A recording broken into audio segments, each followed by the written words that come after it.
Last 1 minute po before mag-start yung ating pagsamba. Patuloy nating ihanda yung ating mga puso na tayo maging handa mamaya sa ating pagsamba at ilang mga paalala.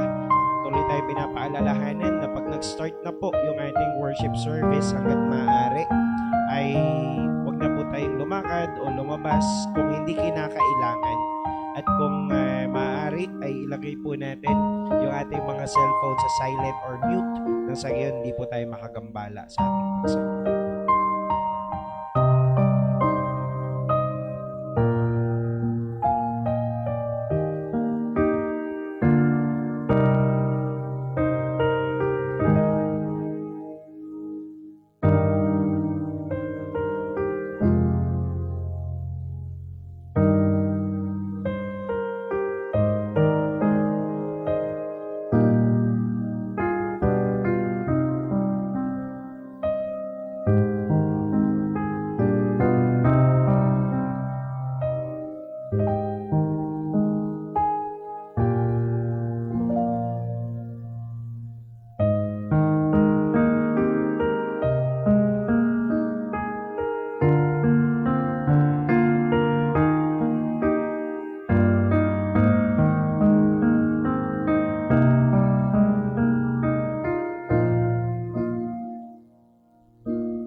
Sound check. Magsipasok na po tayong lahat at tayo ho ay magsisimula ho sa ating gawain ng pagsamba. Pero bago tayo dumako sa atin hong pagtawag sa pagsisimula ng pagsamba, ilan ho muna mga announcements and reminders sa atin hong mga kapatiran dito ho sa JCBC. Una ho ay atin hong pinagpapasalamat sa Diyos ang biyaya niya sa atin hong natapos na sports fellowship last Monday. Purihin ang Diyos sa kanyang pag-iingat, sa kanyang pagpapala, sa napakagandang panahon na binigay ng Diyos. So, as we have said, ay merong isang tayong kapatiran. First 1 minute and 40 seconds ng basketball ay na-injured si Brother Yoyong ng JCBC Pandi. At it's sad to say na medyo malala yung naging injury na kinakailangang bakalan yung kanyang tuhod. So yung buong bigat niya ay bumagsak doon sa tuhod. Yung tuhod niya ang sumalo ng buong bigat niya pagbagsak sa semento. At nawaho I call everyone, as we have studied last Sunday, kung naalala niyo ang pangangaral last Sunday, ay tayo ay tinatawag ng Biblia sa isang generous and courageous generosity or Christian giving. Ay kung gusto niyo hong maging daluyan ng pagpapala sa ating kapatid ho na ito, pwede niyo ho kayong magtanong ho sa akin kung paano, or as a church ay pwede tayong humakbang o magandang tayo humakbang upang magpahatid ng tulong po sa kanila. So salamat po sa lahat na nakabahagi. Good news, second place tayo. Amen? Kasi dalawa lang naglaban. Hindi natin hindi natin na-display yung yung napanalunan natin. Meron tayong nandiyan yung naka-itemize na. Nakabag pa. Sa susunod na lang po, ilalagay natin talaga diyan. Meron tayong first aid kit, first aid cabinet, first aid kit at blood pressure monitor. Diyan mo gagamitin, dito yan gagamitin sa church. Ewan ko lang, baka mamaya habang may high blood dahil sa preaching, sana walang ganun. Pero ho niyan is para maingatan ho. So yung mga gamit-gamit sa church ang ginagawa ho dating papremyo, And pinapahatid din po ng JCBC Pandi ang kanilang pagpapasalamat, a wonderful time of fellowship sa ating mga kapatiran, at salamat sa Diyos sa mga biyaya ho na yon. Ilan ho munang pagbati ho sa ating mga kapatid na nagdiriwang ng kaarawan. Today ay birthday ni Berdani Kubol. Nandiyan ba si Berdani? Wala, So Berdani, kung kayo nanonood online, happy birthday po. And then bukas ay birthday ni Emmanuel Alak. Nandiyan sister, nakita ko na sister Juvie. Ayun.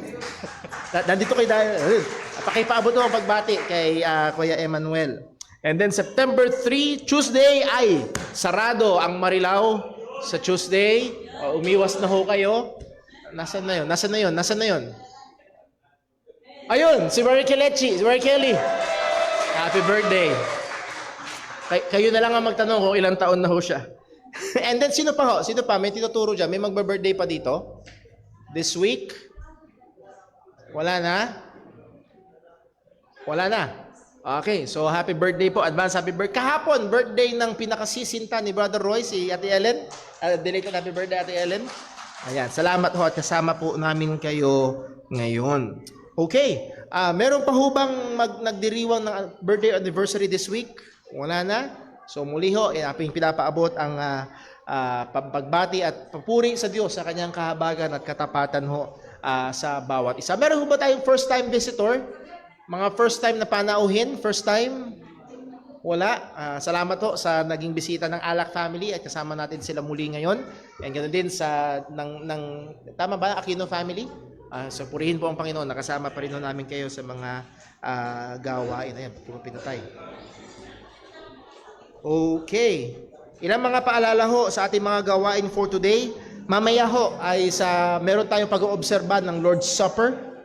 At sana ho ay as we have studied minsan ay atin hong panatilihin ang solemnity, ang kaseryosohan ng pagdadaos ho ng ating ng Lord's Supper ho na ito. And then also mamaya hong gabi 5 to 7 p.m. ay meron tayong Bible class. 2 linggo nang naunsyami ang atin hong Bible class. So Lord willing, mamaya hong gabi simula na ng paid version. Tapos na yung free trial eh. So 100 lamang naman po kung gusto niyo magpa-register talaga doon sa klase. And again, hindi ito para lang sa pera. Gusto lang namin na may sense ng investment doon sa klase para talagang ma-encourage na magtuloy-tuloy-tuloy sa pag-aaral ho na ito. Evangelism ang atin hong pinag-aaralan. Mamaya hong gabi yan. Every other Sunday po ang pag-aaral po natin yan. 5 to 7 p.m. And then lastly, or dalawa na lamang po, ang youth conference ho natin is fast approaching. Narinig niyo na siguro si Jose Marichan kaninang umaga. Kahapon sa kapitbahay, narinig ko na eh. Kahapon pa lang, meron na. 31 pa lang, 31. Nga excited. Pero ang youth conference ho ay November 30, that's a holiday. Ang ating youth conference ho dito sa JCBC. Ang tema ay fix your eyes on things above. Parang, tama ba? Eyes fixed on heaven. Ayun, eyes fixed on heaven. Galing ho yan sa Colossians chapter 3. Buong Colossians chapter 3 ho ang magiging pag-aaral sa conference po na yun. So kung kayo ho ay may mga kabataan sa bahay, 13 or 12 years old pataas, iniimbitahan ho natin para ho sa youth conference sa November 30. And then lastly mga kapatid, paalala ko lang ho, nung nag-meeting tayo nung January, kung naalala niyo ho, nagkaisa ang church na susubukan natin magkaroon tayo ng at least overnight church outing. At least overnight. Nagpatikim na yung iba kahapon. Pero tayo mga kapatid na nag-staycation kahapon. Sinubukan na nila, masaya daw. So, Lord willing, this December, ang pinaplano natin is between Christmas and New Year. So, more or less December 27, 28, 30, 26 to 27. So, yun yung titingnan natin mga date. So, please take note sa inyong kalendaryo. And syempre mga kapatid, may may bayad huyaan. So, naghahanap pa tayo ng venue na ma-accommodate ang dami ho natin. So, magpapa-sign up, magsisimula na tayo mag-sign up as early as next Sunday para makita lang ho natin yung size ng natin, yung mga nagpaplanong sumama para kung anong klaseng venue. Naghahanap-hanap na ho yung ating mga kapatiran ng venue. Na hindi muna tayo masyadong lalayo. Nakakatakot pag masyadong malayo. Medyo malapit lang muna and then makita ho natin kung paano natin gagawin ho yun. At nawa ho ay pagpalain ng Diyos at lalong ikatibay ng fellowship at pagmamahalan ng atin hong mga kapatiran. So those are announcements and reminders. Tayo ho ngayon ay dadako sa ating gawain ng pagsamba. At tayo magkaroon ng paghahanda sa pamamagitan ng isang personal at tahimik na pananalangin at hingin natin ng tulong, gabay at pagsiyasat ng Panginoon sa atin sa pagsamba sa Kanya. Let us pray.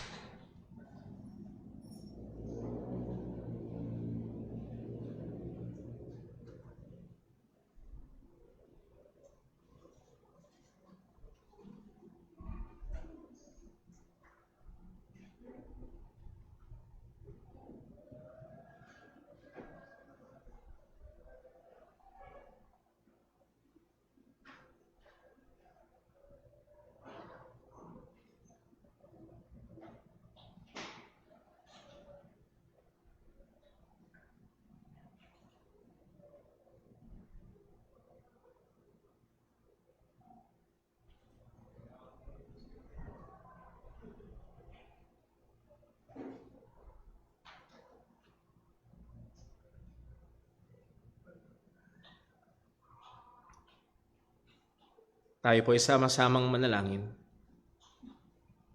Panginoon naming Diyos, aming Ama sa langit, kami po ay patuloy nagpupuri sa iyo. Ikaw na karapat dapat maitaas, karapat dapat tumanggap ng lahat ng papuri at pasalamat at pagsamba. Tunay o Diyos, dakila ka. Walang ibang kagaya mo, Panginoon. Ikaw lamang ang nag-iisa at tunay na Diyos na may lalang ng lahat ng bagay. Ikaw ang nagsusustento ng lahat ng bagay. O Panginoon, ang bawat nilikha mo, Panginoon, ay umaas at nakadepende sa iyo.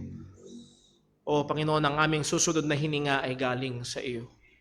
At tanging dahilan kung kaya't kami ay nagpapatuloy ay dahil ikaw ay mabiyaya. Dahil ang iyong kahabagan ay bago tuwing umaga. Purihin ka, O Diyos, at lalo tigit salamat sa katotohanan na iyong pinagkaloob ang iyong bugtong na anak upang magligtas ng mga makasalanan. Lord, kami po ay nagmamakaawa sa iyo sa sinumang naririto na wala pa sa pananampalataya kay Kristo. Ikaw po nawa ang kumilos, magbukas ng kanilang puso't isipan upang makita nilang malinaw ang katotohanan na sila'y makasalanan at karapat dapat sa iyong puot at galit. At makita rin nilang malinaw si Kristo na tagapagligtas ng makasalanan. Nawa, O Diyos, ikaw po ang mahabag at maglapit sa kanila kay Jesus upang sila'y manampalataya. At sa amin na mga mananampalataya na, Panginoon, naming hinihiling, tulungan mo kami na makapag-alay sa iyo ng katampatang pagsamba. May alay sa iyo ang aming mga sarili bilang mga haing buhay, banal at kalulugod sa iyong harapan.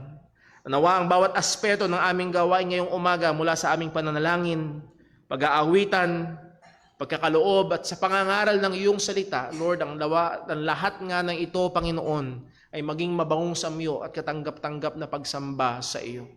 Tulungan mo kami, samahan mo kami, O Diyos. Alam namin, Panginoon, na tanglaw mo maging ang puso't isipan namin. Huwag namang mangyari na ang aming mga katawan ay naririto, ngunit ang aming puso ay malayo. Bantayan mo kami, O Panginoon, sa biyaya mo, igapos mo kami. At lahat ng ito, Panginoon, ay mauwi sa kapurihan ng iyong pangalan. Patawarin mo kami sa anumang mga kasalanan ng aming nagawa laban sa iyo. Lord, patuloy mo kami bigyan ng pandidiri sa kasalanan, lalo na sa mga nakikita pa namin na nakatahan sa amin.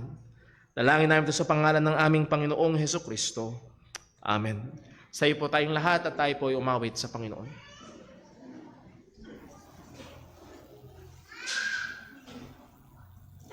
Tayo po ay umawit sa Panginoon. Awitin po natin, O kay tamis ng nakay Jesus.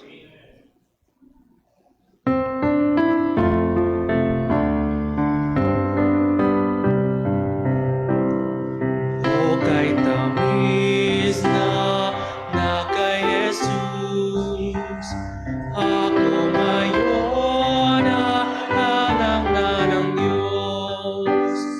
Ang aking sala'y hinugasan, langit sa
Tayo po ay manatili nakatayo para po sa ating pagkakaloob.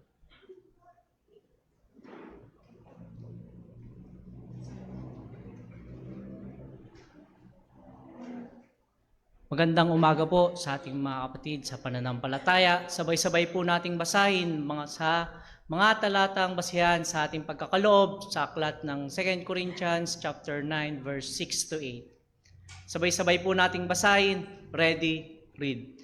At ito ang ibig kong sabihin. Ang nagtatanim ng kaunti ay kaunti rin ang aanihin. At ang nagtatanim ng marami ay marami rin ang aanihin. Ang bawat isa ay magbigay ayon sa ipinasya ng kanyang puso, hindi nang hihinayang o napipilitan lamang, sapagkat iniibig ng Diyos ang masayang nagbibigay. Kaya ng Diyos na pagkalooban kayo na masaganang pagpapala sa lahat ng bagay, upang maging masagana kayo sa lahat ng uri ng mabuting gawa, habang pinupuna ng lahat ng inyong mga pangangailangan sa tuwina. Tayo pong lahat ay manalangin. Ama naming Diyos na mapangyarihan sa lahat, pinupuri at dinadakila namin ang banal mong pangalan, Panginoon. Maraming salamat o Diyos sa lahat ng pagpapala, pag-iingat, at maging sa pagpunta namin sa iyong panambahan upang papurihan ka, sambahin ang banal mong pangalan. O Diyos, karapat-dapat ka lamang, Panginoon, sa bawat papuri, Panginoon, sa araw na ito. At maraming salamat o Diyos dahil dinala mo ang aming mga panyapak na makarating sa iyong panambahan upang pasalamatan ka, Panginoon, higit sa pagliligtas mo sa aming mga kasalanan, Panginoon. At sa aming pagkakaloob, o Diyos, ay masumpungan mo ang aming mga puso na nagagalak, Panginoon. Ang aming pagkakaloob, O God, ay lahat ay buhat sa iyo, Panginoon. Ikaw, O God, ang patuloy na nagpo-provide ng bawat pangangailangan namin. Maging sa aming pagtatrabaho, Panginoon, kayo po yung nag-iingat, kayo po yung nagbibigay sa amin ng karunungan, Panginoon.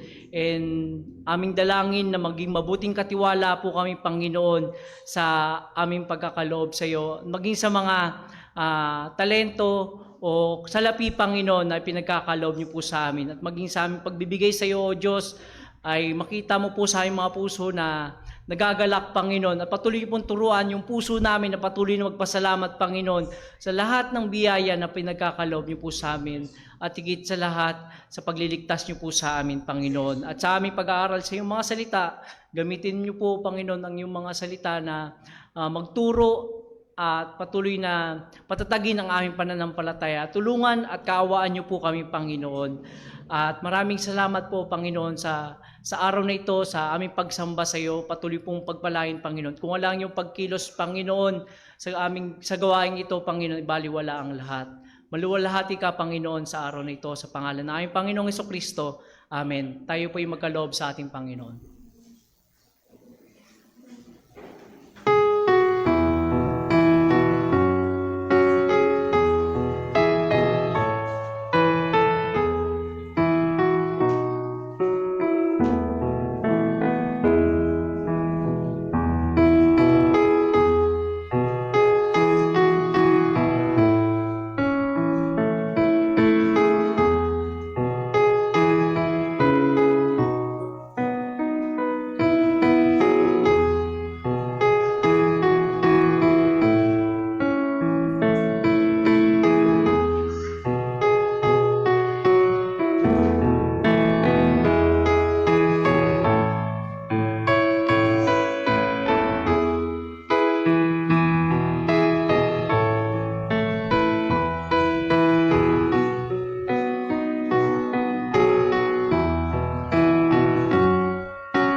Tayo po ulit tumawad sa Panginoon. Awitin po natin, Yet not I, but you Christ in me.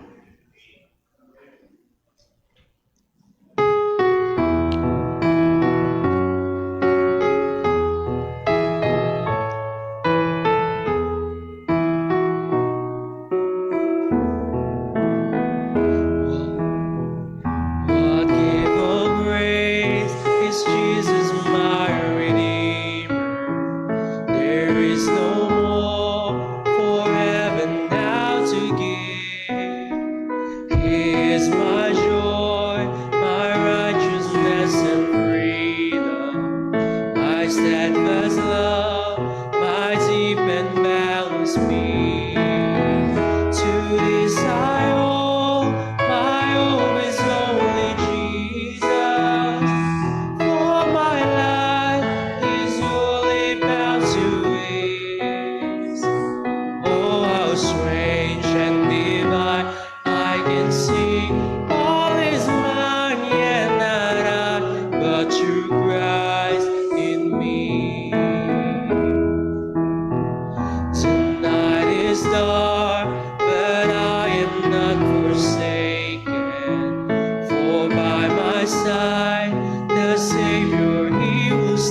suffered for my pardon, and he was raised to overthrow the grave.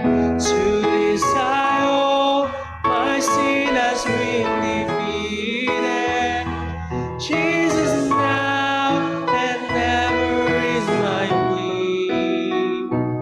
Oh, the chains are released, I can see I am free, and not I, but through Christ in me.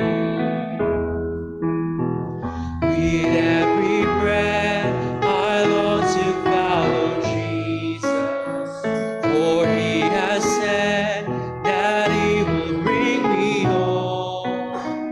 And day by day I know he will renew me, until I stand with joy before the throne.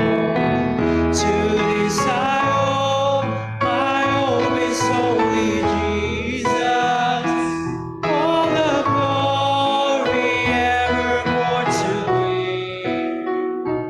When the race is complete, still my lips shall be, and not I, but through Christ in me. When the race is complete, still my lips shall be, and not I, but through Christ in me. Yeah, not I, but through Christ in me.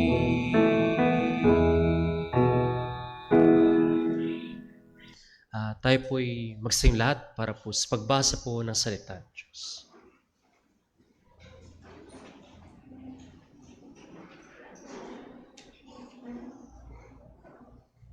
Magandang umaga po sa ating lahat. Sumati nawa ang habag, biyaya at katapatan ng Panginoon para po sa pagbasa ng kanyang mga salita. Magmula po sa aklat ni Joshua, Kapitulo 24, talatang 14 hanggang 15, sabay-sabay po nating basahin. Ready, read. Kaya ngayon, igalang nyo ang Panginoon at paglingkuran ng may katapatan. Itakwil na ninyo ang mga Diyos-Diyosang sinasamba noon ng mga ninuno nyo sa kabila ng ilog ng Euphrates at sa Ehipto, at maglingkod kayo sa Panginoon. Pero kung ayaw ninyo sa Panginoon, mamili kayo ngayon sa araw na ito kung sino ang paglilingkuran ninyo.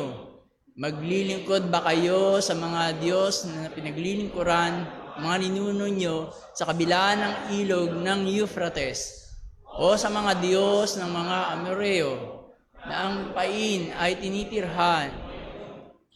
Pero para sa akin at sa pamilya ko, maglilingkod kami sa Panginoon. Amen. Pagpalain ng Panginoon na pagkabasa ng kanyang mga salita. Mari na po tayo magsiupo.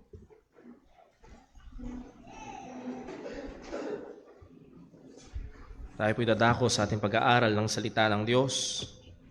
Well, in 15 days, sa biyaya at habag ng Panginoon, ay sasapit na sa pag-iisang dibdib si Brother Chad at si Sister Claire. At nawa patuloy natin silang ipag-pray. Well, isa ho sa mga requirements para makakuha ng marriage certificate na kinakailangan para maidaos ng legal ang kasalan ay ang pagkuha muna ng tinatawag na senomar. Na ang ibig sabihin ng senomar ay ano? Certificate of no marriage. Nagpapatunay na sino man sa dalawang partido ay walang previous na kasal. Dahil hindi pwede na dalawa ang asawa dito sa Pilipinas. Polygamy is illegal dito sa Philippines. Kaya ako sinabi huyaan sapagkat sa Biblia, madalas o isa sa mga dalas na larawan na ginagamit ng Diyos para magturo ng kanyang relasyon sa kanyang mga mananampalataya between God and Israel, or sa New Testament between Jesus Christ and the church. Isa sa madalas na ginagamit ang larawan ng mag-asawa or pag-aasawa.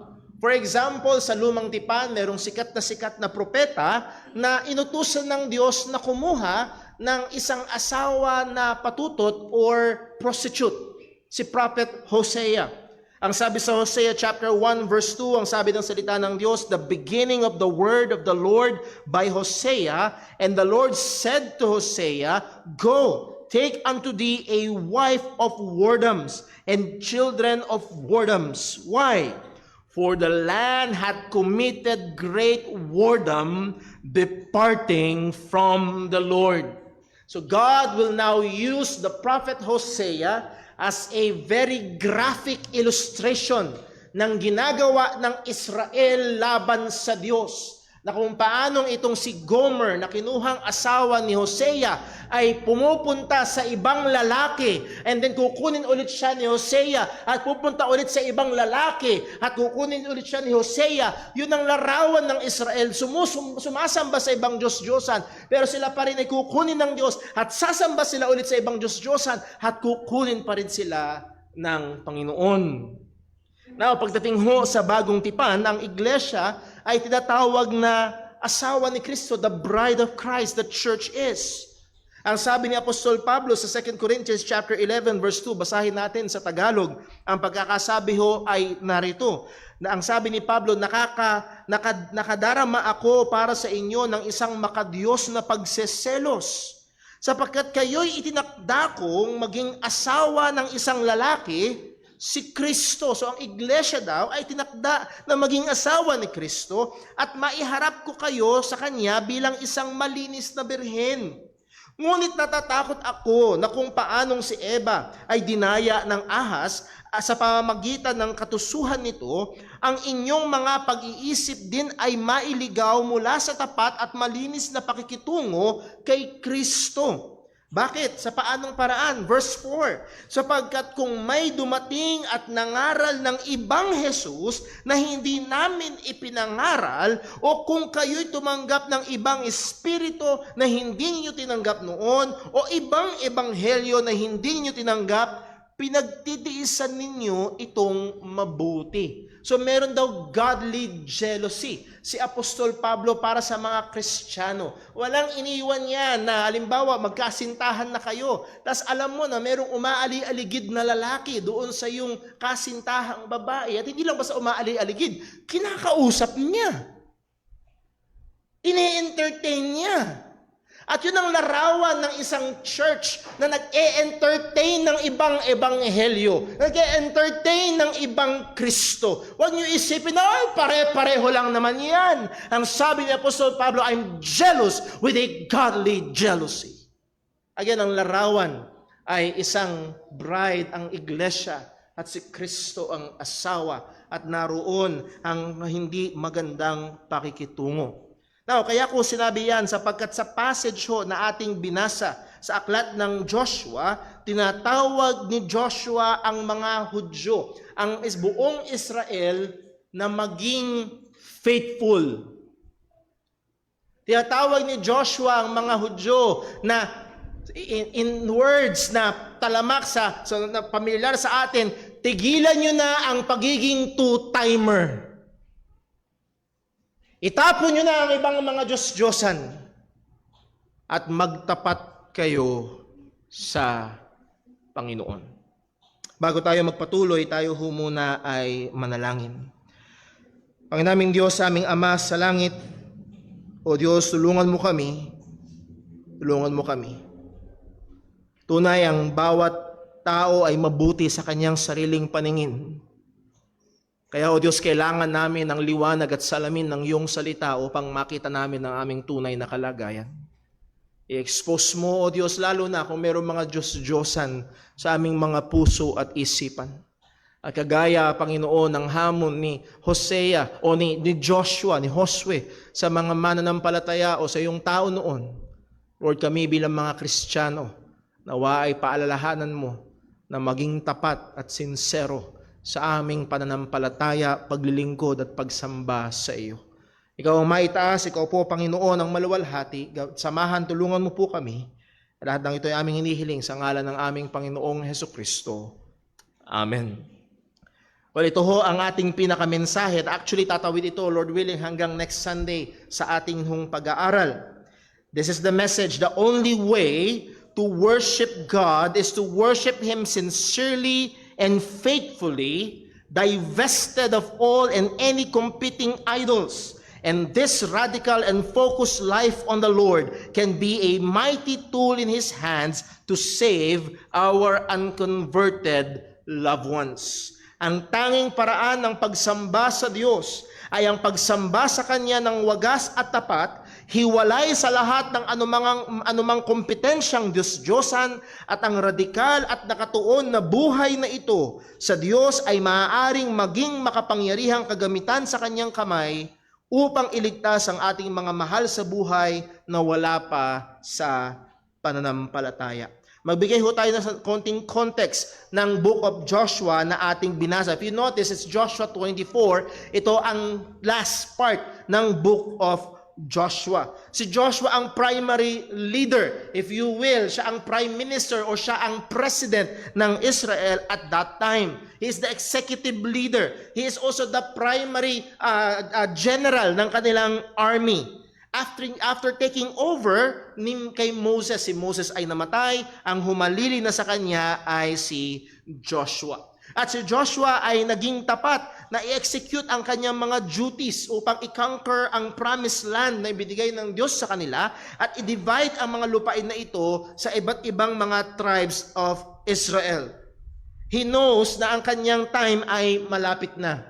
Kaya kanyang pinatawag ang buong Israel, primarily ang mga leaders, to remind them na kung paano sila iniligtas ng Diyos, pinoprotektahan ng Panginoon, paano nag-provide sa kanila ang Panginoon, at paano sila ipinagtanggol o sila ipinakipaglaban ng Panginoon laban sa mga kaaway.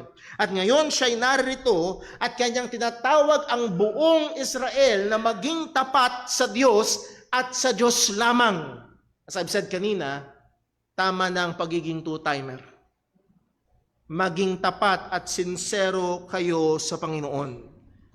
Mula verses 1 to 13, in-enumerate ni Joshua, nagkaroon ng brief overview kung paano ang Diyos ay naging mabuti mula sa pagtawag ng Diyos kay Abraham hanggang sa pagliligtas sa kanila mula sa Ehipto, kung paano ang Diyos ay gumawa para sa kanila. Sa verse 3, ang sabi, "And I took your father Abraham from the other side of the flood and led him through all the land of Canaan and multiplied his seed and gave him Isaac."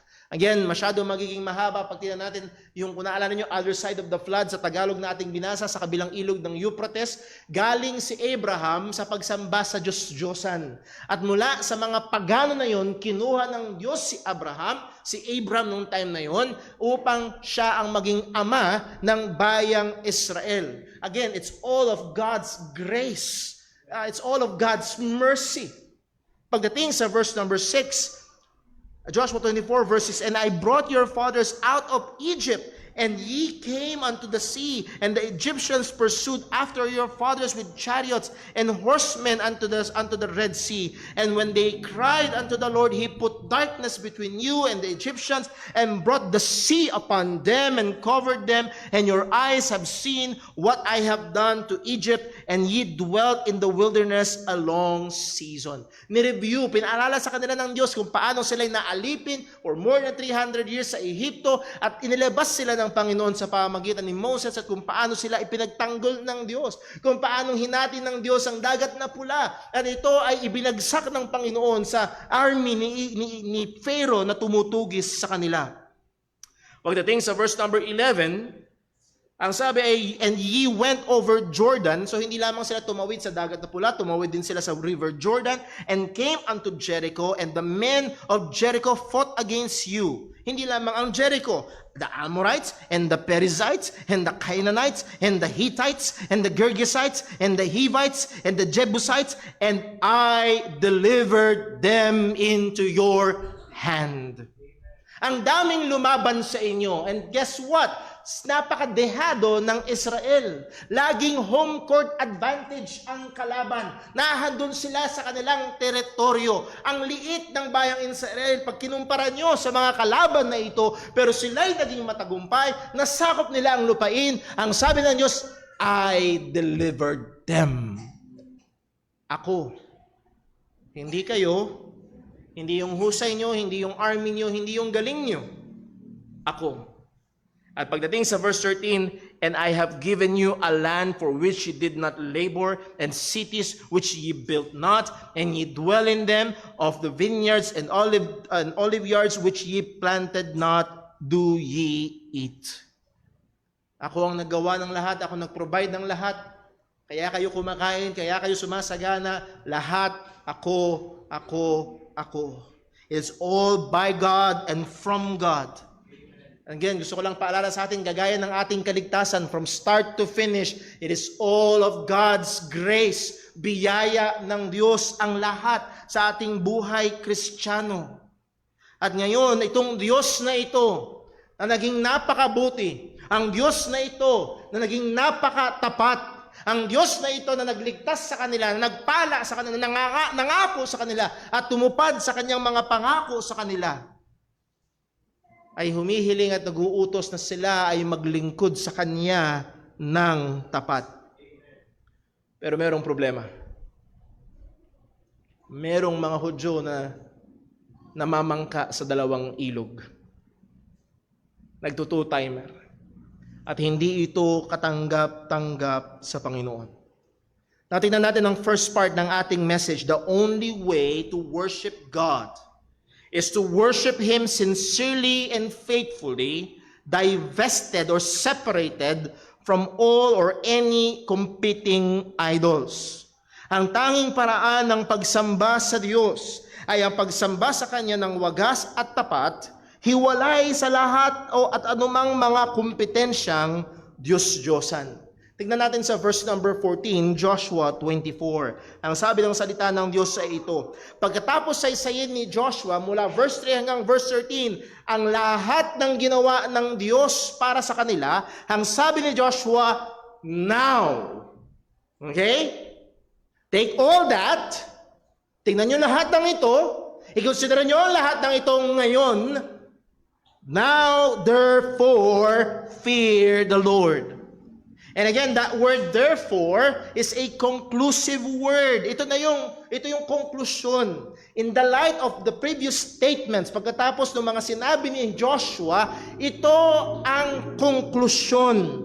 The people of Israel should fear the Lord. Ito dapat ang kanilang maging tugon. They are called to fear the Lord. As love is a prerequisite in a relationship between a man and a woman, the fear of God is vital in our relationship with God. Kung ang pagmamahalan ay mahalaga sa relasyon ng lalaki at babae, ang pagkaroon ng takot sa Diyos ay napakahalaga at hindi maaaring mawala sa ating relasyon sa Panginoon. Muli, napakahalaga ng takot sa Diyos. Yes, may importansya yung papel na yung dokumentong pipirmahan sa kasalan nila Brother Chad, may halaga yun, pero mahalaga ang puso na naroroon. Mga kapatid, mga kaibigan, huwag niyo isipin na ang pagsamba sa Diyos ay tradisyon o relihiyon lamang. Like ay a-attend sa isang church service, you will just go through the program and that's it. Ang demand ay hindi attend church, ang demand is fear the Lord. Magkaroon kayo ng takot sa Panginoon. At hindi tayo first time na mag-aaral pagtungkol sa pagkatakot sa Diyos, na i-consider natin ito noon, pero mabilis lamang, may dalawang aspeto, parang coin, may dalawang side ang pagkatakot sa Diyos. Una, tignan natin, the fear of horror. The fear of horror. Mga kapatid, mga kaibigan, nais kong sabihin at ipaalala sa marami sa atin, opo, nakakatakot talaga ang Diyos. Huwag nating isipin na para siyang isang malaking puting Santa Claus sa langit na ang kaya lang gawin ay ho, ho, ho, ho. Hindi ho ganun ang Panginoon. Ang sabi sa Hebrews chapter 10 verse 28, Hebrews chapter 10 verse 28. Ang sabi ng writer ng Hebrews, he that despised Moses' law died without mercy under 2 or 3 witnesses. Nagbigay ng halimbawa, yung nagbaliwala sa mga kautusan ni Moses, hindi yun actually kautusan ni Moses, kautusan ng Diyos sa pamamagitan ni Moses. Sa lumang tipan, pag tinignan mo, yung mga nagbabaliwala sa kautusan na yun, ibig sabihin lumalabag, meron sa kanilang nabibitay. At ang argumento ng writer ng Hebrews is from lesser to greater. Okay? Anong ibig sabihin? Verse 29. Kung yung mga lumalabag sa mga kautusan ng lumang tipan ay nabibitay, verse 29, of how much sorer punishment. Suppose ye, shall he be thought worthy, who hath trodden underfoot the Son of God, and hath counted the blood of the covenant, wherewith he was sanctified, an unholy thing, and hath done despite unto the Spirit of grace. Listen, pakinggan niyo ho. Yung nagbaliwala sa kautusan, may mga nabitay. Tingin nyo, mas gaano kalalang parusa ang karapat-dapat sa nagbabaliwala sa anak ng Diyos.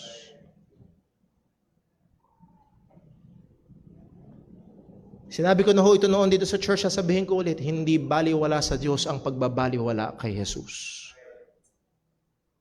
Listen, kung narito ka ngayon at busy ka sa buhay mo, at patuloy mong binabaliwala si Kristo, ayaw mo siyang bigyan ng panahon at atensyon na karapat-dapat na para sa Kanya, let me remind you, hindi yun baliwala sa Diyos. Ang sabi ng salita ng Panginoon, verse 30, for we know Him that hath said. Kilala niyo ba to?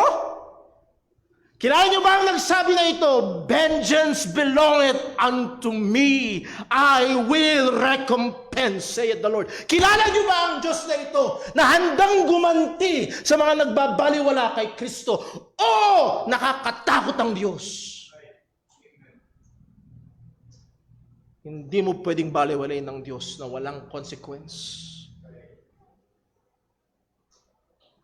Verse 31.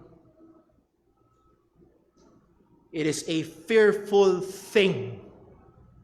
It is a fearful thing to fall into the hands of the living God. Hindi ka makakaiwas, hindi ka makakatakbo, wala kang pagtataguan. Sapagkat pag namatay ka, haharap ka sa Diyos na ito. At kung wala ka kay Kristo, ngayon pa lang dapat manginig ka sa takot. Gaganti ako. Binaliwala mo ang anak ko, gaganti ako, sabi ng Diyos. Hindi baliwala sa ama ang mga nagbabaliwala sa anak. Ngayon ang araw, ngayon mo dapat seryosohin si Kristo. O mga kabataan, o bata ka pa, pero kailangan mo nang seryosohin si Kristo. Kailangan mo magsisi at manampalataya sa Ebanghelyo. Again, the fear of dread. Now, sa ating mga Kristiyano na ang ating Ama sa langit ay Ama na mapagmahal at ang sabi ng Diyos, ang mahal niya, pinapalo niya. Ang mahal niya ay pinapalo niya at maniwala ako kayo mga kapatid, yung aming mga anak, cute, lalo na sa Timmy, ang galing-galing kahapon. Ang cute ni Timmy kahapon sumayaw. Manang-mana sa tatay niyang matigas ang katawan. Pero si Timmy at si Leah, pag hinawakan na namin ni Sister Jonah yung sintron, natatakot na sila. Natatakot na sila. Alam nilang mahal namin sila. Pero natatakot sila. Yes, tayo yung mga anak na ng Diyos. Yes, tayo yung mahal ng ating Ama sa langit. And yes, that's exactly the reason mahal niya tayo at yung mahal niya, pinapalo niya. Nakakatakot ang Diyos. God is greatly to be feared. But it's not just the fear of horror. On the other side of the coin is the fear of honor. Yung pagkatakot sa Diyos na nagdudulot ng gagaling sa pagkamangha, sa panggigilala sa Kanya, is a fear of reverence, of great awe and wonder. Ito yung tugon natin kapag naunawaan natin kahit kakaunti lang kung sino ang Diyos. Nasubukan nyo nang minsan makakita ng tanawin na napakaganda, tapos hindi mo sinasadya, hindi mo planado, pero nung nakakita mo, bumukas na lang ang bibig mo, wow! Kagaya nung nakita ko si Sister Jonah, parapit na, malakad ng aming kasal. Wow! Wow! At kapag ang Kristiyano, ang mananampalataya, na-realize na ang Diyos kung gaano siya kabuti, ano? Nagkasala ako sa Kanya kahapon, pero buhay pa rin ako ngayon? Ano? Binigay niya ang Kanyang bugtong na anak para sa akin? Ano? Wow! Kamangha-mangha, kagilagilalas ang Diyos na ito. At tayo ay tinatawag ng Panginoon sa pagkamangha sa Diyos in this way. Ang sabi ng Psalm 22 verse 23, ang sabi, "Ye that fear the Lord," what? Praise His name, praise Him. All ye the seed of Jacob, glorify Him and fear Him. All ye the seed of Israel. Again, makikita natin ang pagluwalhati sa Diyos, ang pagsamba sa Diyos ay directly correlated sa pagkatakot sa Kanya.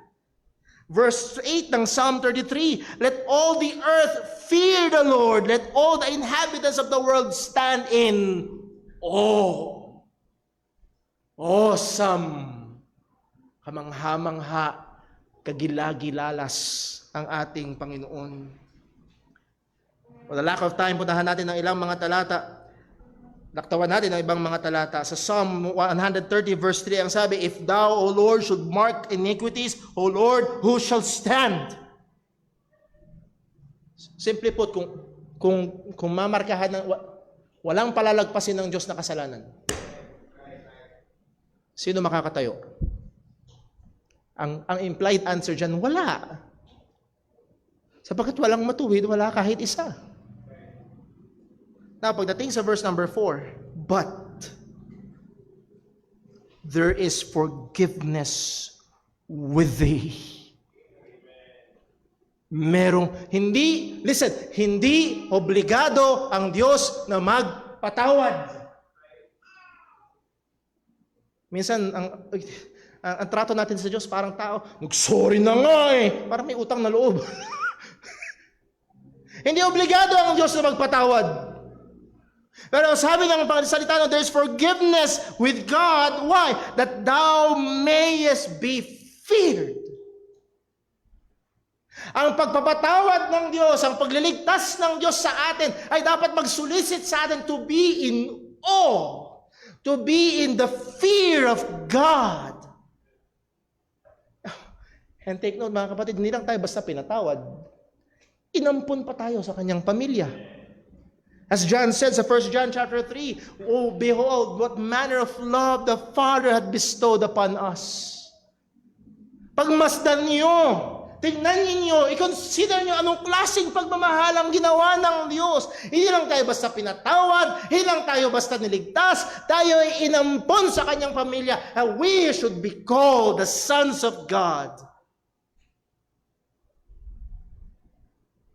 Again, alala ko ho dun sa Isabela, napakinggan ko yung isang pangangaral ho doon na patungkol kay Mephibosheth. Si Mephibosheth ay apo, bali ni King Saul, at nung patay na si Saul at si Jonathan, si David na yun naghahari, ang sabi niya, wala na bang kamag-anak si Jonathan para pakitaan ko ng kabutihan ng Panginoon. Meron pang isa, si Mephibosheth. At si Mephibosheth ay tinatawag ng hari at takot na takot si Mephibosheth. Akala niya papatayin siya, pero ang ginawa ni King David, pinatira siya sa palasyo, pinakain siya sa table ng hari.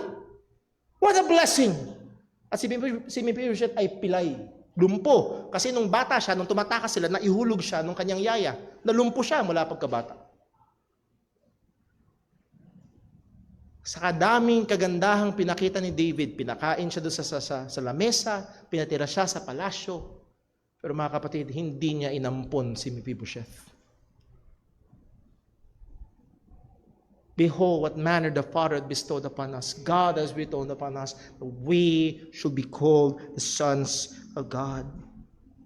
Psalm 89 verse 6, For who in the heaven can be compared unto the Lord? Sino may kukumpara natin sa Diyos? Who among the sons of the mighty can be likened unto the Lord? God is greatly to be feared in the assembly of the saints, and to be had in reverence of all them that are about him. O Lord God of hosts, who is strong like unto thee, or to thy faithfulness round about thee. Sino kagaya ng Panginoon? Wala. Wala. Halimbawa, merong inabot sa inyo, anumang bagay yun. Sabi, nag-iisa lang yan sa mundo. Wala yang katulad. Oh! Wala tong katulad. Wala yang katulad. Oh! Wow! Oh, walang katulad ng Diyos. Namumukod tangi ang ating Panginoon sa kadakilaan, sa kagandahan, sa kabanalan. Hindi ba hindi ba tayo dapat magkaroon ng dakilang pagkatakot sa Kanya? Ang punto ay ito, tinatawag ni Joshua ang mga tao to have this fear, this both sides of this fear, the fear of horror and the fear of honor.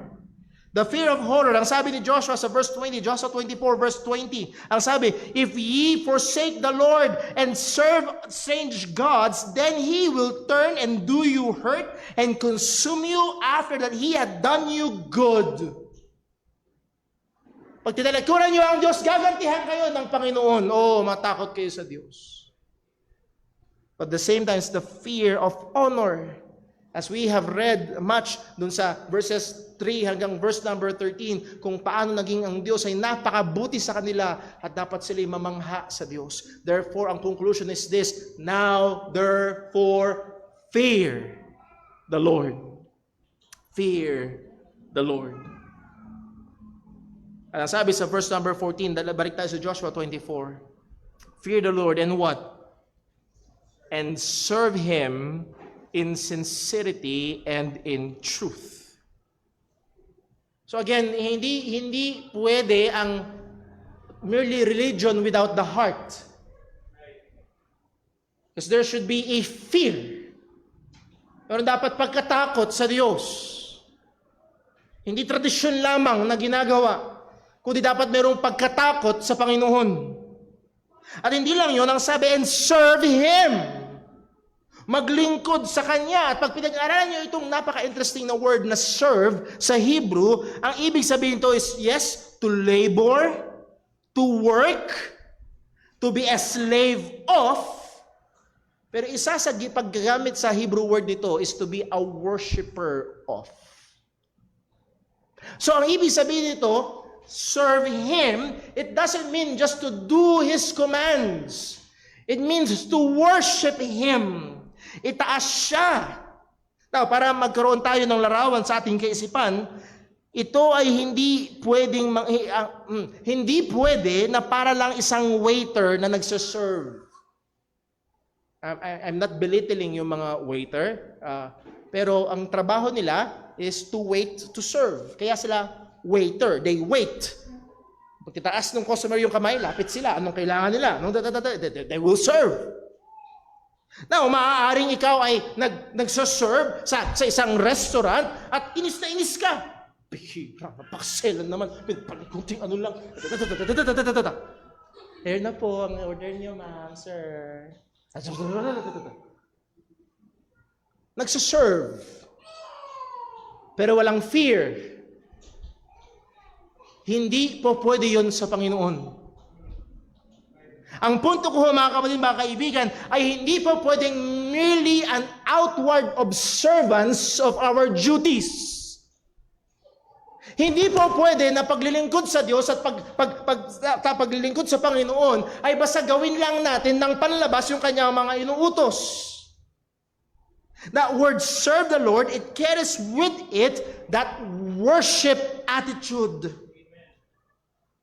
Kinukonekta nito yung inward disposition ng ating mga puso na dapat ginagawa natin ang paglilingkod. Yes, kumikilos tayo, gumagawa tayo, sumusunod tayo sa Panginoon at ginagawa natin ang kanyang mga kalooban at we do it reverently, worshipfully to serve in the state of awe.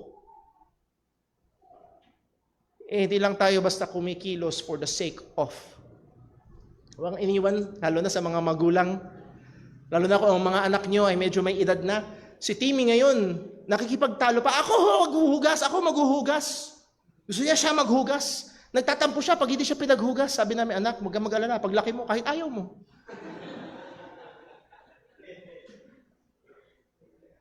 Pero mga magulang, may mga kabataan sa bahay. O hugasan mo, ako na naman, kahapon ako, ngayon ako, sige na nga, lali ako, tapos ako na naman, bukas, ako na naman. Sumusunod ba? In a sense, yes. Pero may tamang puso ba? No. At ganoon din pagdating sa Panginoon.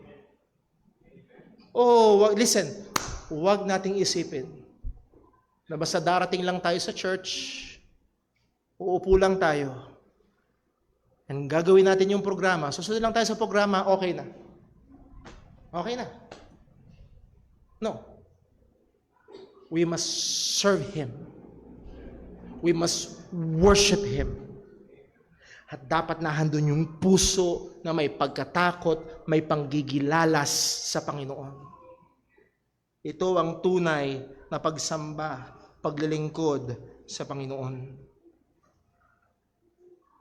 Ito ay eksaktong kabaligtaran nung sinabi ni Jesus sa mga religious leaders nung kanyang kapanahunan. Sa Matthew 15 verse 8, "These people draweth nigh unto me with their mouth, and honoreth me with their lips, but what? Their heart is far from me."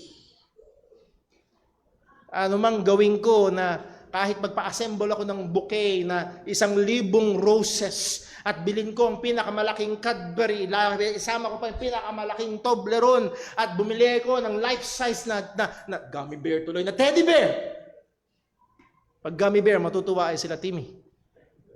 Ibigay ko lahat kay Sister John. Sabi mo, I love mo ko? Hindi. Sawa kasi kita eh. Obligasyon ko yan eh. Mga kapatid, kung ito'y hindi katanggap-tanggap sa atin, kung ito'y kasuka-suka sa atin,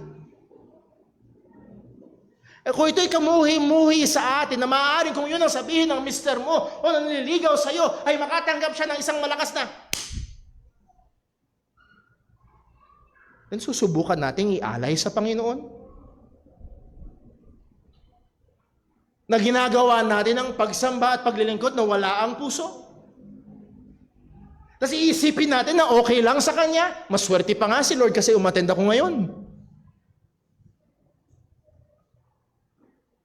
Mga kapatid, tayo ay tinatawag, yes, sa paglilingkod, sa paggawa, to labor, but to labor and worship God wholly, completely.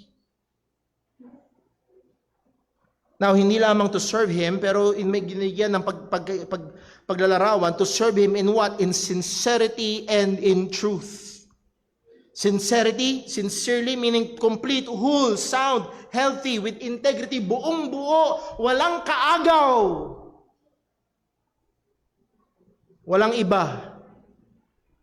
And in truth, hindi ito yung truth na ating mga sinasampalatayan, but in faithfulness, in firmness, matyaga, matibay. Maglingkod tayo sa Diyos ng buong buo at maglingkod tayo sa Kanya ng may kasigasigan at katibayan.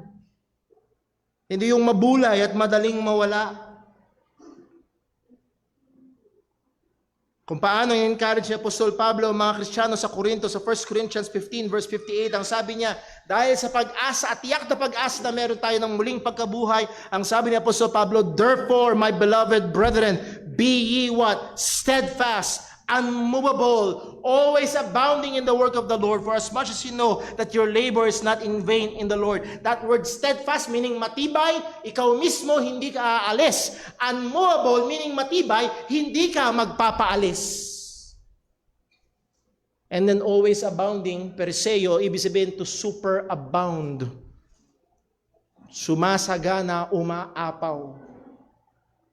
Sa ganitong paraan ng paglilingkod tayo ay tinatawag ng Panginoon sincerely, that means completely, No competition, walang third party. Kaya ang sabi ni Joshua sa verse number 14, balik tayo. And therefore, now therefore, fear the Lord and serve Him in sincerity and in truth. At ang hindi pwedeng kasama ng sincerity and in truth na yon ay idols. Mga Diyos-Diyosan. Kaya ang sabi niya, and put away the gods which your fathers served on the other side of the flood and in Egypt, and serve ye the Lord. Maglingkod kayo sa Diyos. At ang implication nun sa Diyos lang. Itapon nyo na yung iba. Iwanan nyo na yung ibang mga Diyos-Diyosan na maaaring pinamana sa inyo ng inyong mga ninuno. Ginawa pang heirloom ng family, yung sa liit na statwa. And so, sabi, iwanan niyo na. Serve the Lord sincerely and truthfully or faithfully. They need to put away, they need to break up their relationship with other gods. God will not tolerate two-timers. Na maaaring meron sa atin magsaya, Brother Paul, wala naman kaming Diyos-Diyosan sa bahay. Wala kami mga statwa sa bahay, okay kami, walang problema. Buksan natin sa Matthew 6 verse 19 at malamang dito tayo matatapos ngayong umaga. Matthew 6 verse 19. Ang sabi ng salita ng Diyos ay ito, lay not up for yourselves treasures upon earth where moth and rust that corrupt and where thieves break through and steal. Well, kung hindi tayo mag-iipon ng kayamanan dito sa lupa dahil ito'y daglian lamang mawawala, saan dapat tayo mag-ipon? But lay up for yourselves treasures in heaven where neither moth nor rust that corrupt and where thieves do not break through nor steal. If you remember, last Sunday, we came across this verse as we study courageous Christian generosity. Na umaalingaw-ngaw sa walang hanggan ng mga gawang mabuti. Pagdating sa verse 21, ang concern ng Diyos, ang concern ba ng Panginoon ay ang pera natin? No. Ang pangunahing concern ng Diyos ay ang puso natin. Verse 21, for where your treasure is, there will your heart be also. Naalala ko, sinabi ko noon pa, way back, maybe 20 years ago, sinabi ko ito. Where your heart is, that is your treasure. Sabi ng salita ng Panginoon, verse 22, for the light of the body is the eye, therefore, if thine eye be single, thy whole body shall be full of light, but if thine eye be evil, thy whole body shall be full of darkness. If therefore the light that is in thee be darkness, how great is that darkness? Kung kagaya ko kayo, ang una kong reaction sa dalawang verse na yan, it pertains to our view. Paano natin tinitingnan ng mga bagay-bagay. Hindi yung eye natin physically, which is true. Ang liwanag natin, kasi pag wala tayong mata, takpan niyo yung mata niyo. Anong kalagayan niyo? Dilim. So the light of the body is the eye. Saan nanggaling si Apostol? Saan nanggaling si Jesus? Pagdating sa kinonsidera niya ang mga material na bagay at mga spiritual na bagay. Ang punto ito, kung ang nakikita mo lang ay mga material na bagay at nakafocus ka lang sa mga material na bagay, nasa dilim ka. Hindi ka nakakakita ng maayos. At kung yun ang pananaw mo, napakatindi ng kadiliman na kinalalagyan mo. Yun ang punto ng verse 22 hanggang 23. Verse 24, and this is the very verse na gusto tignan natin, no man can serve two masters. For either he will hate the one and love the other. Hindi pwede ang two-timer. It's either mamahalin mo yung isa o kakamuhian mo yung isa. Or else he would hold to the one and despise the other. Hindi pwede at hindi kaya na hawakan mo dalawa. No, isa lang. At binigyan ni Kristo ng clear statement, ye cannot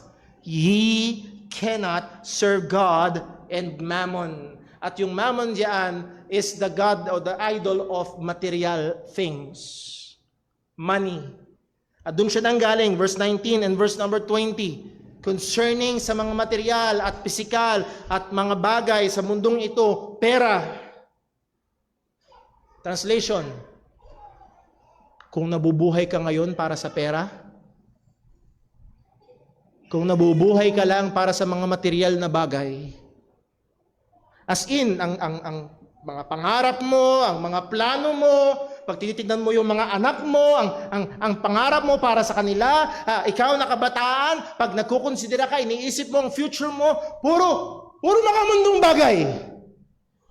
And you are laboring, you are exerting effort day after day para lang sa mga mundong bagay ito. You are serving material things. Living for material things. Hindi po pwede. Ibig sabihin may Diyos-Diyosan ka. Hindi tatanggapin ng Panginoon. So maaari palang wala kang statwa sa bahay.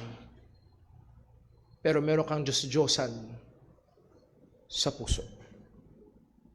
Ang sabi ni Joshua, put it away.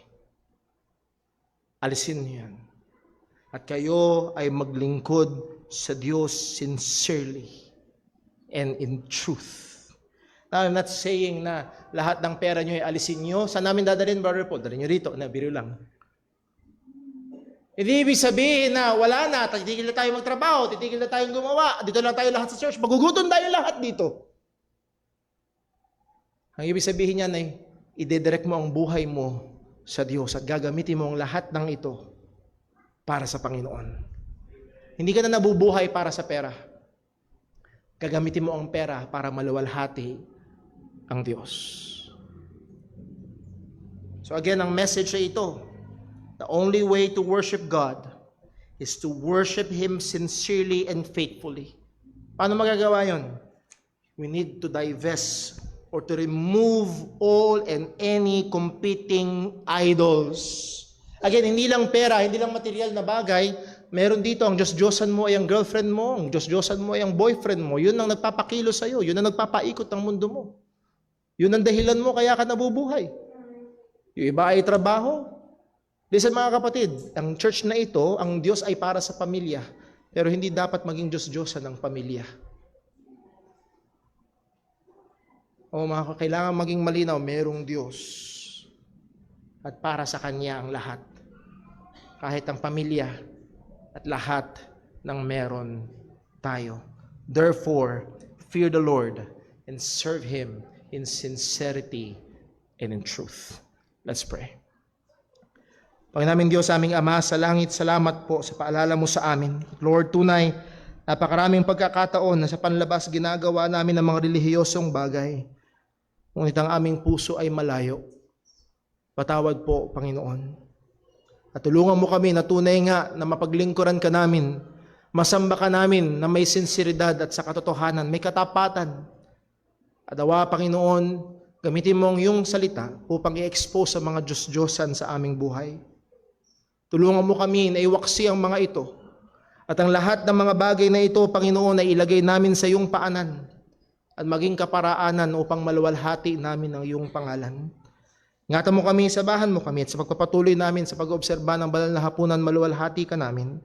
Dalangin namin sa ngalan ng aming Panginoong Hesukristo. Amen. Tayo ho ay dadiretso sa ating pag-obserba ng Lord's Supper. Inihan ko ho yung ating mga deacons, wala yung karamihan. Nandiyan si Brother Totoy, si Brother Alex, si Brother Daryl, hindi pala pwede si Brother Daryl, si Brother Gab, and si Brother, si Brother, kung pwede, si Brother Gerard, pwede ho kayo maka-assist. Dito sa Jesus Christ Baptist Church, ginaganap ho namin ang Lord's Supper na tinatawag ho namin guarded communion. Ibig sabihin, binabantayan. Sapagkat ang salita ng Diyos ay nagbigay ng pagbabantay na hindi basta-basta sino man ay pwedeng makibahagi nito. May babala ang salita ng Panginoon sa 1 Corinthians chapter 11 verse 27. Ang sabi, kaya't ang sino mang kumakain ng tinapay o umiinom ng sasaro ng Panginoon na di nararapat ay magkakasala sa katawan at dugo ng Panginoon. So maaari palang mangyari na kumuha ka ng tinapay at kumuha ka ng saro pero nagkasala ka pa. Pwede mangyari yon. So kailangan ho nating bantayan. Una sa lahat, kung ikaw ay hindi pa mananampalataya, alam mo na hindi ka tunay na Kristiyano.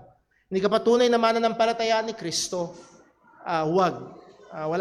Walang dahilan para kang makibahagi sa bagay ho na ito. Ay, hindi to makakadagdag ng langit points mo. Huwag mo isipin na ganun. Pangalawa, kung ikaw ay naririto, ngunit ikaw ay nabubuhay sa patuloy na pagsuway sa Panginoon, maaaring sa biyaya ng Diyos, kay Kristiyano na, pero ikaw ay nasa kalagayan na sa patuloy na pagsuway sa Panginoon, particularly sa hindi pagsunod sa tubig ng bautismo. Yun ay hindi magandang patotoo at aking hinihiling na yun muna ang kailangan mong gawin sapagkat sa Biblia, ang unang ginagawa ng mga tunay na mananampalataya ay sumusunod muna sa tubig ng bautismo. Pero kung naririto ka, ikaw ay tunay na Kristiyano at sa biyaya ng Diyos, sumunod ka sa tubig ng bautismo. Pero sinasabi mo, Brother Paul, may kasalanan ako. Itong unang tanong, sinong wala? Sinong wala? Anong kailangan gawin ng tao? Ang sabi ng verse 28, datapot siya sa atin ng tao ang kanyang sarili at saka kumain ng tinapay at uminom sa saro. Mga kapatid, kung tayo ay Kristiyano, inuutusan tayo ng Diyos, dapat nating gawin ito. Ano pala nung gagawin ko sa kasalanan? Ang gagawin ay pagsisihan at iwanan. Hindi option sa tunay na Kristiyano ang hindi sumunod dito. So, kailangan gawin natin ang lahat na magagawa natin upang tayo ay makibahagi. Para ho dito, tayo ho muna ay manalangin. Panginoon naming Diyos, aming Ama sa langit, salamat po na meron kaming pagkakataon upang idaos ang Lord's Supper. At Lord, ang pangunahing puntirya nito ay alalahanin namin ang ginawa ng aming Panginoong Jesus. Kaya Panginoon, tulungan mo nawa kami. Ang daming alalahanin, ang daming umaagaw ng aming pansin. Sa mismong pagkain namin ng tinapay at pag-inom namin ng katas ng ubas, O Diyos, tulungan mo kami na alalahanin namin si Kristo. Nawa lalo itong magpatamis ng aming pagmamahal sa Kanya, magpasidihi ng aming paglilingkod, lalo kaming maging sabik sa Kanyang pinangako na Kanyang muling pagbabalik. Ama, tulungan mo kami, hiwalay sa iyo, O Diyos, ang gawain na ito ay magiging ritual lamang na walang pakinabang. Pero sa biyaya mo, ito ay magdudulot ng patuloy na kabanalan sa iyong iglesia. Kaya Panginoon, ikaw ang maitaas, ikaw po ang maluwalhati. Pagpalain mo po ito para sa amin. Dalangin namin sa pangalan ng aming Panginoong Hesukristo. Amen.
sapagkat tinanggap ko sa Panginoon ang binibigay ko naman sa inyo, na ang Panginoong Hesus ng gabing siya'y pinagkanulo ay dumampot ng tinapay. At nang siya'y makapagpasalamat ay kanyang pinagputol-putol at sinabi, ito'y aking katawan na pinagputol-putol dahil sa inyo. Gawin niyo ito sa pag-alaala sa akin. Alalahanin po natin ang ating Panginoong Hesukristo.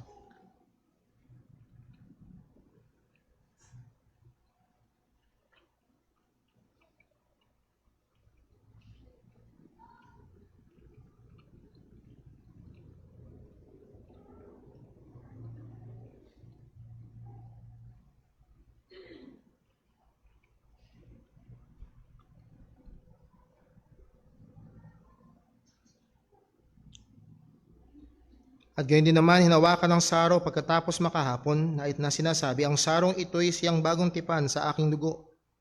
Gawin niyo ito sa tuwing kayo magsisinom sa pag-alaala sa akin, sapagkat sa tuwing kainin ninyo ang tinapay na ito at inumin ninyo ang saro, ay niyahayag ninyo ang pagkamatay ng Panginoon hanggang sa dumating siya.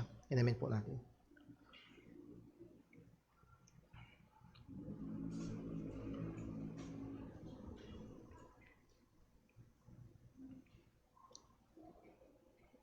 Manalangin po tayo.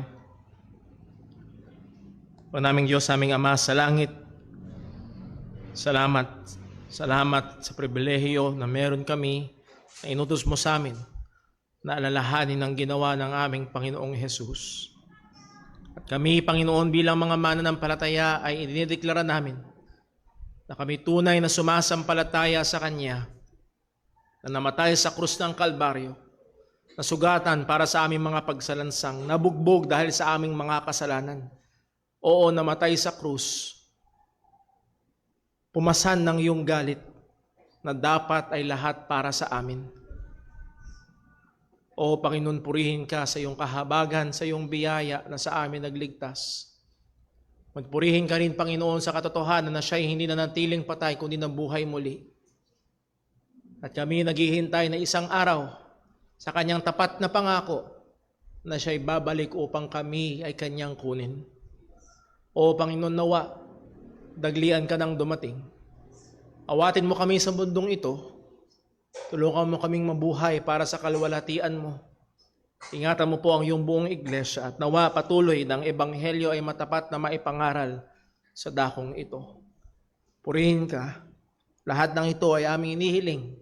Naging ang pag-iingat mo sa bawat isa sa amin sa paghiwa-hiwalay at patuloy na pagkilos mo sa pamamagitan ng iyong mga katotohanan sa aming mga buhay. Dalangin namin ito sa ngalan ng aming Panginoong Hesukristo. Amen. Tayo po gusto yung lahat at awitin natin ang ating pangwakas na awit. Kung mga cups ay ipunin na lang ho natin doon sa mesa sa likod. God bless po.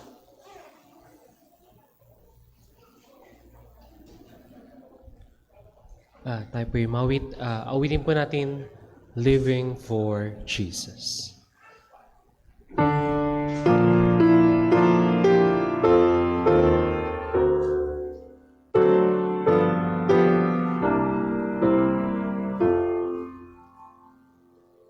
Living for Jesus, a life that is true, striving to please Him in all that I do, yielding allegiance, glad hearted and free.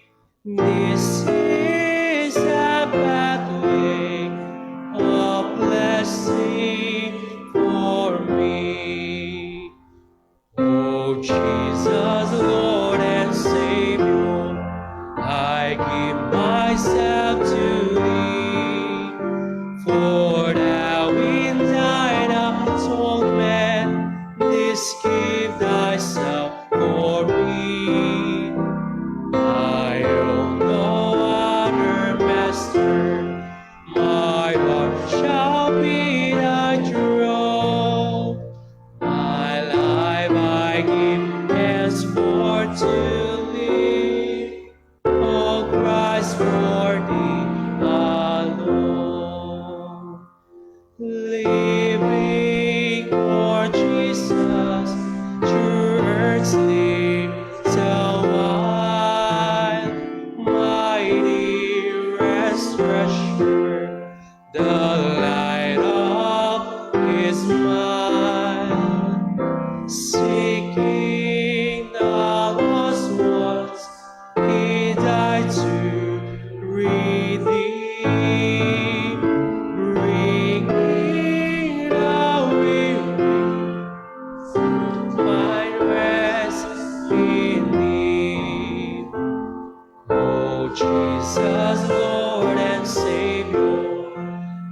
I give myself to thee, for thou in thine atonement didst give thyself for me.